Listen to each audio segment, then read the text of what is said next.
Dark Side of the Moon broke Pink Floyd. That's not a particularly new observation, but if we're going to look at a song from their follow-up album, Wish You Were Here, then it's important to really understand what it means. They were the biggest stars in the world, and they were falling apart. But it wasn't just the pressure to follow up on such a successful album, it was the stark realization by every member of the band in their own way that the success didn't matter, as Roger Waters explained. It does feel wonderful for a month or something, and then you start coping with what you knew to be true anyway. It doesn't work. It doesn't really change you. If you're a happy person, you were before and you will be afterwards. And if you're not, you weren't before and you won't be afterwards. For years, Pink Floyd had strived to make that one big album, an immaculate piece of artistic expression that could touch millions of people and legitimately change their lives, and also make the band a ton of money. And then they did it, and they found themselves confronted with the unavoidable truth that it just didn't matter. It was a hollow victory, if it was a victory at all, and eventually Waters told the band that he could only continue with them if they could try to capture that moment, that emptiness he felt at the heart of the band. And while he was happy to point blame in many directions, he was always crystal clear on who the real culprit was. The music industry, the machine that had taken advantage of his artistic ambitions for the sake of profit, and that had ultimately destroyed his friend and former bandmate Syd Barrett. And while that theme is present throughout the album, his clearest statement on the subject comes at the beginning of the B-side with the absolutely scathing indictment of Have a Cigar. Let's take it apart. The song starts like this,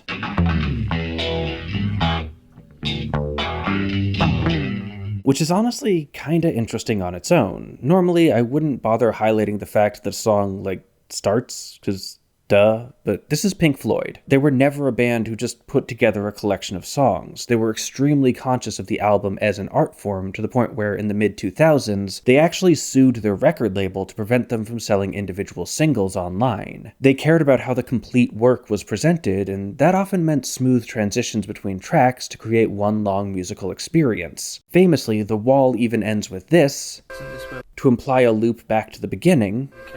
So even the boundaries of the album weren't safe from Pink Floyd's meddling. Wish You Were Here doesn't have anything quite so dramatic, but it's still an incredibly flowy album. The A-side is mostly taken up by the first 5 parts of Shine On You Crazy Diamond, and even when it does move on to Welcome to the Machine, there's a slow, gradual handoff as the guitars and saxophones of Shine On fade into the dense, industrial soundscapes of Machine. Seriously, I'd play it, but it takes over a minute to move from one song to the other. And there are similar transition sections from Cigar into Wish You Were Here, and from that song back into the rest of Shine On. And of course, there couldn't really have been one between Machine and Cigar. This was the era of the LP after all. Something had to start the B-side. But that doesn't mean it had to be this abrupt. After all, the A-side began with Shine On Part 1, a gentle ambient sound painting that starts from nothing and takes about 4 minutes to get anywhere else. And that ambience continues through the entire side, so after Machine fades out, when you get up, carefully flip the record, place the needle, and are greeted with this,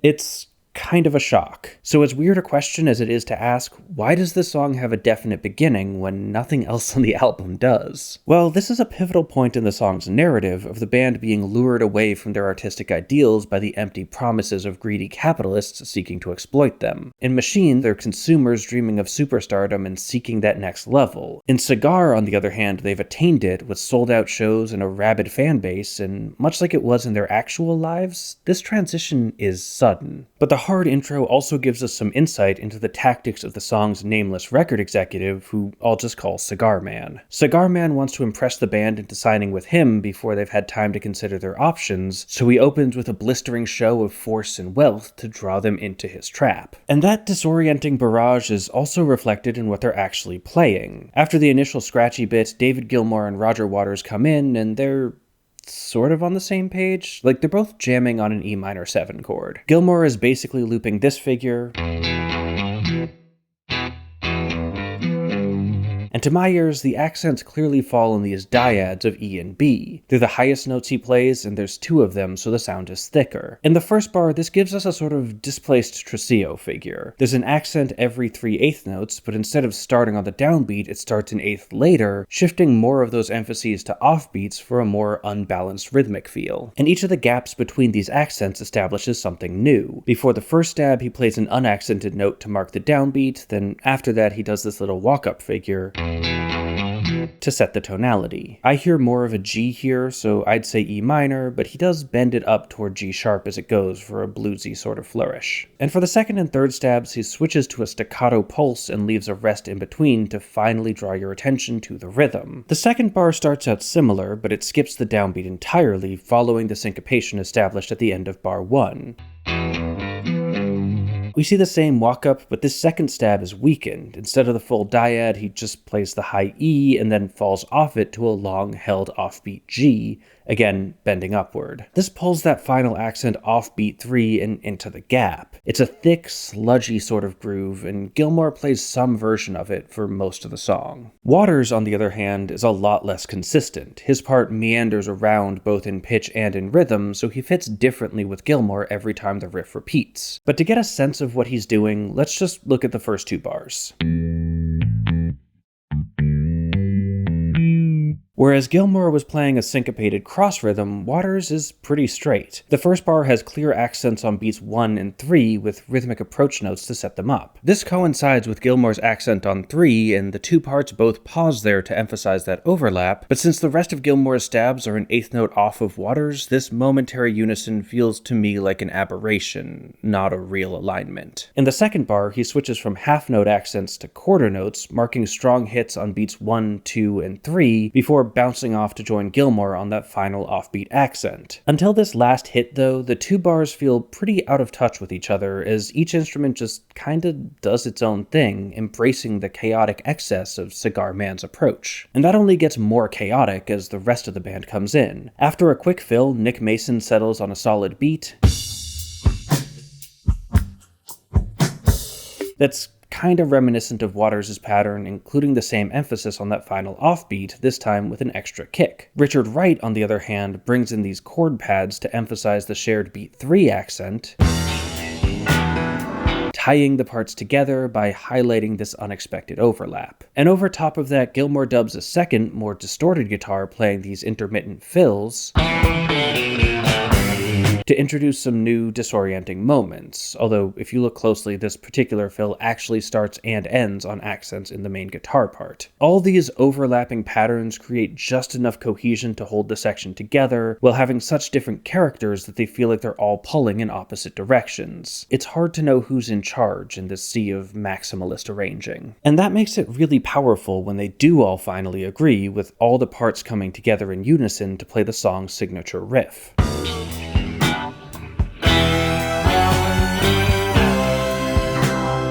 Or I say signature, but it's going to be like 4 minutes before we actually hear it again. Sort of. Keep that in mind. Anyway, I can't play the whole thing at once for copyright reasons, but it consists of 4 main parts. The first two are basically mirrors of each other, both using the same accelerating rhythmic figure on a 4-note pattern. The first time, this walks from E, the root, up to G, then suddenly drops down to C. And the second time, it's the same set of notes backwards, starting on C, leaping up, and ending on E. In between those, the various instruments split off again and noodle around on a C chord.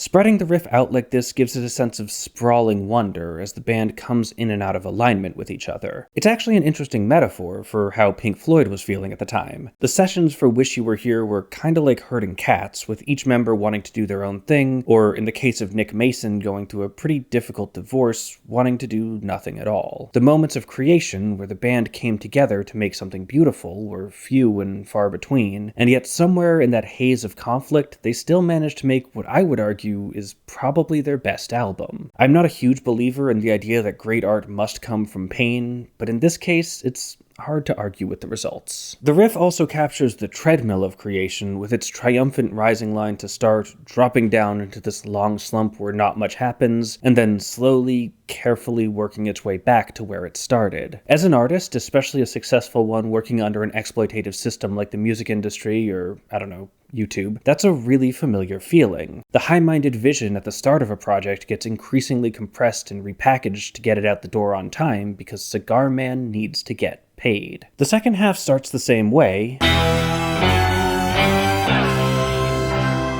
steps up to D, then we get this more elaborate version of the walk down, moving past the root back down to C, then bouncing back up.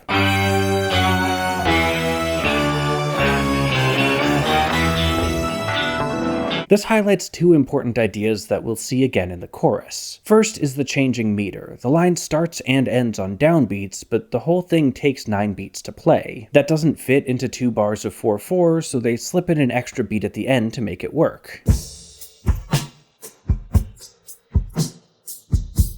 The whole band unison line is powerful enough that an unexpected bar of 5/4 doesn't really stand out, but you can still feel this subtle drag on the music, warping your perception of time like a metric version of a dolly zoom.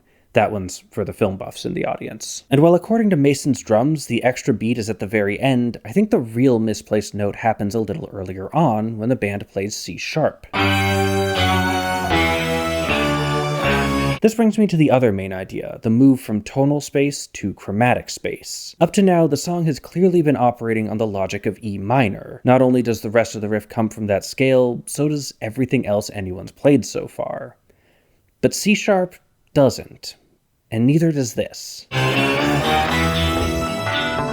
At this moment, the logic temporarily shifts. We're no longer in a key, we're just sliding around in half steps. We have the same boundaries, it's clearly moving from C to E just like before, but instead of using the structure of a scale to guide us, it takes the most direct route possible, touching every note along the way. This change in logic implies a slippery sort of urgency, as the needs of the artist are subsumed by the needs of the art industry. That runs into the verse where Gilmour, Waters, and Wright return to their disjointed comping, and okay, actually I should talk a bit more about that, because you'd be right to point out that it's really not unusual for different members of a band to comp with different rhythms and phrases. My point here is less that it sounds sloppy, and more that it sounds unplanned and unrehearsed. Pink Floyd often had intricate arrangements with all sorts of intersecting parts, but those parts usually felt like they were listening to each other. Like, take this clip from Time. Taking away the moments that make up a dull day.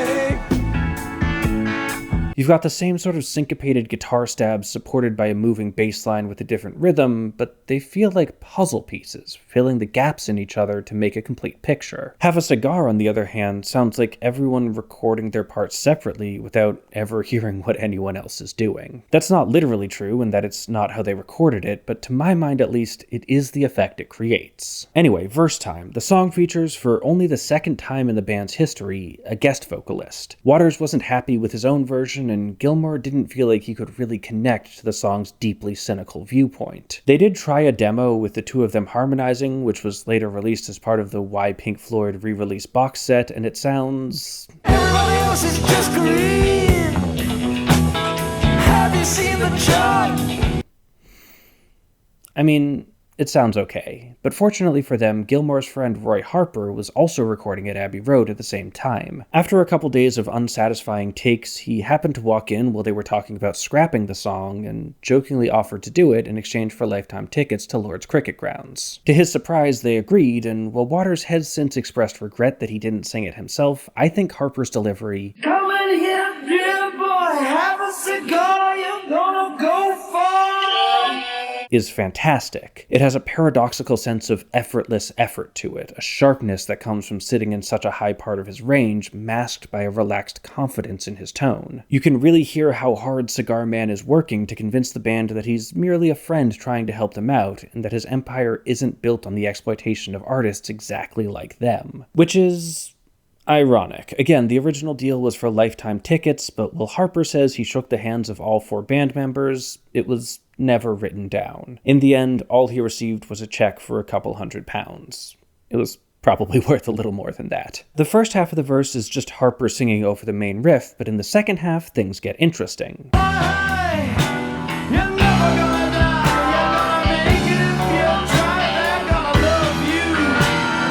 The first thing you might have noticed is that the chords are moving. Instead of a static vamp on E minor, we get a little walk up the scale. This starts on C, the same chord they used as a temporary getaway in the big intro riff, so let's talk about that. C and E minor are really closely related. They share 2 notes in common and they both belong to each other's keys, so if we're in E minor, C major works really well as like an alternate root. It's not the strongest one, put a pin in that, it will come up later, but it's a very comfortable sound and it helps set up the flat 6, flat 7-1 cadence to end the phrase. And that cadence is, again, kinda sneaky. Harper's vocal line here is 4 bars long, and the fill section that follows is also 4 bars long. But in total, from the start of Harper's line to the start of the next verse, there's only 7 bars. It's a magic trick. The basic E minor vamp has a clear enough 2-bar structure to it, but the various unconnected portions mean that when the band seems to come together on a C chord, you don't really notice that they cut it off halfway through the pattern. The cadence then carries you through the middle of the phrase, wrapping it up in a neat little bow as the melody resolves at the end, and from there, the riff picks up again. But it doesn't pick up where it left off, it just starts over, so suddenly the most logical thing to do is play 4 more bars of it again. Basically, neither phrase is really cut short. I can play either one on its own as an entirely coherent 4-bar section. They just overlap on this bar, so a moment of time disappears without you ever really noticing. It creates a dazzling effect that Waters takes advantage of to deploy some of his most scathingly clever lyrical turns. This is where we get lines like, "By the way, which one's pink?" and "We're so happy we can hardly count." After 2 of those, we find ourselves in the chorus, and this is where a lot of the random observations I've been throwing out finally come together. They've been dropping all these little devices like breadcrumbs throughout the first 2 minutes of the song, and it's time to pick them up. Let's start with that slippery meter thing we saw at the end of the intro riff. After a pickup, Harper's vocal line takes 14 beats to deliver, And it will tell you the name of the game, boy. We call it riding the gravy train. but both tell and train clearly fall on downbeats. We can't do that in 4/4, so again, the meter changes. Listening to Mason's drums,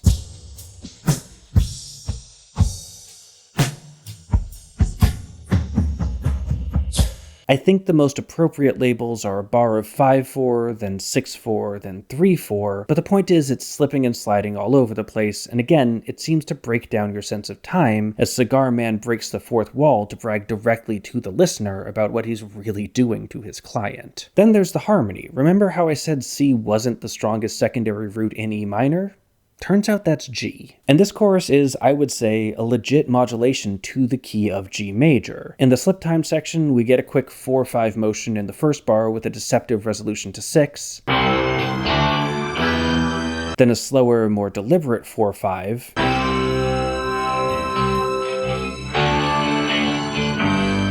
That walks back to 1. But again, we've got to pick up the breadcrumbs because this 4/5 chord motion that's establishing us in G is the exact same chords as the flat 6, flat 7 motion that reaffirmed E minor in the second half of the verse. And we even see that in the first bar, but this time they bounce off the E so fast that it doesn't have time to feel resolved, recontextualizing the progression and pointing your ear toward the new root, G. But I want to try something. I want to take that intro riff and lay it on top of this first bar of the chorus. They're different time signatures, so I'm gonna have to stretch the notes a bit to line everything up, but if I do that,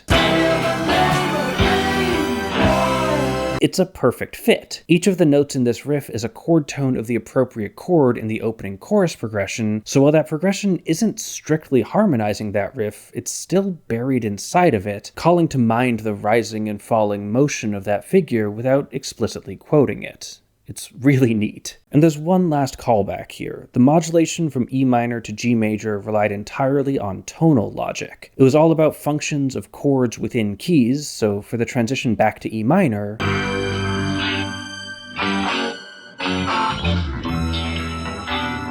Of course it's chromatic. It's not exactly the same as earlier. This time we're coming from above, which means there's fewer steps to go, and it's also slower with a little rhythmic figure to go along with it. But still, you can hear the band's hope and optimism fading as Cigar Man closes his jaws around his newfound prey. Every trick in this chorus was foreshadowed earlier in the song without ever actually giving anything away. How cool is that? From there, they go through another set of verses and choruses, and the song ends, like so many Pink Floyd songs do, with a massive extended solo by Gilmour.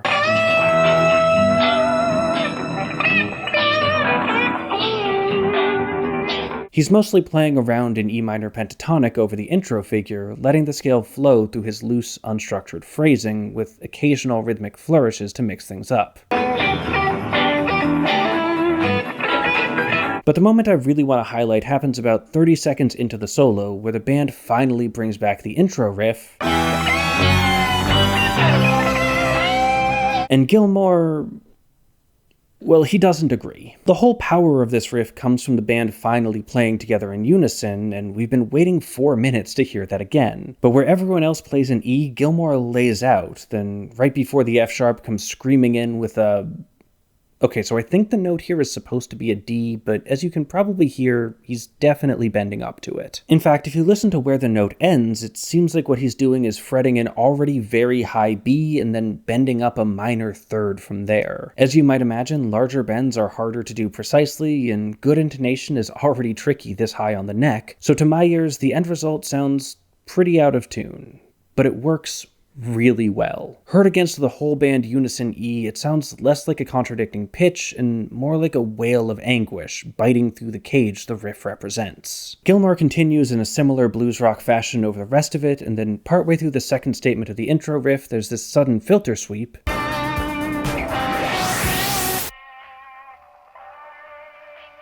and the music becomes compressed and filtered like it's playing on a cheap radio speaker, creating distance from the song and showing us how even this supposedly rebellious, anti-corporate work of art can be, and in fact has been, transformed into a commercial product. Wish You Were Here was the fastest-selling Pink Floyd album of all time. All the artistic ambition and counterculture messaging in the world couldn't stop Cigar Man from making his goddamn money. And speaking of reducing the profound spiritual process of art making into a crass commercial product, Okay, yeah, that's an awful transition, but I have an announcement. Over the years, I've had a lot of people ask me where I get the loose-leaf staff paper I use in my videos, and the answer is it's hard. There's like one company that makes this stuff with the right layout, the right paper quality, and the right color for my needs, and that company always seems to be almost sold out everywhere. I had to pick them up 1 or 2 sleeves at a time and hoard them like a squirrel. Eventually, they seemed to just disappear from the market entirely, so in order to keep making these videos, I made my own. It's the same basic layout, 10 staves with a 3-hole punch with high-quality, thick paper so it'll hold its position on a music stand, and we've even got a little 12-tone logo in the bottom, so if you do your theory homework on it, your teacher will know you have good taste. I've been using it for a couple videos now, and I'm really happy with how it turned out. Now, did I mostly make this for myself? Sure, but you can't really order small amounts of paper, so in order to make this worthwhile, we're selling off the rest of it in the 12-tone merch store. And while you're there, you can also pick up some other items, like these gold and silver elephant enamel pins, or we have a whole sticker set of different elephants if you want to, like, decorate your guitar case or something. There's a link to that store in the description, and, well, there's only a limited amount of staff paper right now. If there turns out to be a high enough demand,